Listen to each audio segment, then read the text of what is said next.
السلام علیکم ورحمۃ اللہ وبرکاتہ۔ عزیز ساتھیوں، امام ابو حنیفہ رحمۃ اللہ علیہ کو اللہ رب العزت نے بہت زیادہ علم، عمل اور تجربہ دیا تھا۔ امام صاحب جب مسائل کا استنباط کرتے تھے تو قرآن اور حدیث کے اندر بہت زیادہ غور و فکر کرتے اور اس کی باریکی اور تہ تک پہنچتے تھے۔ امام ابو حنیفہ رحمۃ اللہ علیہ کے ذہانت کے بارے میں ایک واقعہ نقل کیا گیا ہے کہ ایک شخص تھا جو اپنی بیوی سے بہت زیادہ محبت کرتا تھا، لیکن اس کی بیوی اس کو منہ نہیں لگاتی اور نہ اس سے وہ بات کرنا چاہتی تھی، بلکہ اس سے چھٹکارا اور طلاق چاہتی تھی، لیکن شوہر اس کو طلاق دینا نہیں چاہتا تھا۔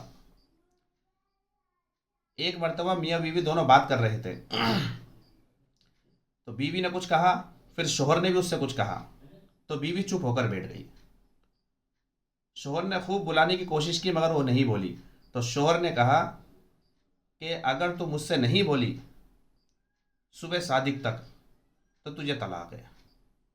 اب بیوی نے سوچا کہ یہ بہت اچھا موقع ہے، اس سے چھٹکارا پانے کے لیے اور طلاق پانے کے لیے یہ سب سے اچھا موقع ہے، اور اس نے ارادہ کر لیا کہ میں صبح صادق تک نہیں بولوں گی۔ شوہر نے بلانے کی خوب کوشش کی مگر وہ نہیں بولی۔ اب وہ شوہر جو ہے علماء کرام کے پاس گیا، ان سے مسائل پوچھے تو سب نے ایک ہی جواب دیا کہ صبح صادق ہوتے ہی تمہاری بیوی کو طلاق ہو جائے گی۔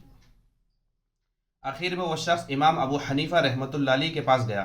امام صاحب نے پوچھا بھائی کیا بات ہے، کیوں پریشان ہو؟ اس شخص نے کہا کہ حضرت یہ واقعہ پیش آیا ہے۔ تو امام صاحب نے کہا گھبرانے کی ضرورت نہیں ہے، تمہاری بیوی کو طلاق نہیں ہوگی۔ اس زمانے کے علماء اکرام نے امام صاحب پر طعن کیا کہ ایک حرام چیز کو حلال کر رہے امام صاحب۔ تو امام صاحب رحمۃ اللہ علیہ نے کیا کہا کہ گھبرانے کی ضرورت نہیں ہے، انشاءاللہ تمہاری بیوی کو طلاق نہیں ہوگی۔ اب امام صاحب نے کیا کیا کہ صبح صادق سے پہلے تقریباً آدھے گھنٹے پہلے مسجد گئے اور تہجد کی اذان بلند آواز سے دینے لگے۔ جب اس عورت نے آواز سنی اذان کی تو وہ سمجھی کہ صبح صادق ہو گئے، تو وہ اپنے شوہر سے کہنے لگی کہ صبح صادق ہو چکی ہے اور میں مطلقہ ہو چکی ہے، مجھے طلاق ہو چکی ہے، اب میں تیری بیوی نہیں رہی۔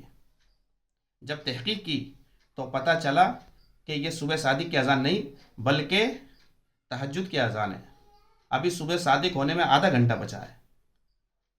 تو اس تدبیر سے وہ اس کی بیوی رہی اور اس کو طلاق بھی نہیں ہوئی۔ تو علماء اکرام نے اس بات کو مان لیا کہ واقعی امام صاحب بہت بڑے فقیہ بھی ہے اور مدبر بھی ہے۔ عزیز ساتھیوں، اسی امام کو، امام اعظم ابو حنیفہ رحمۃ اللہ علیہ کے مسلک کو میں اور آپ مانتے ہیں۔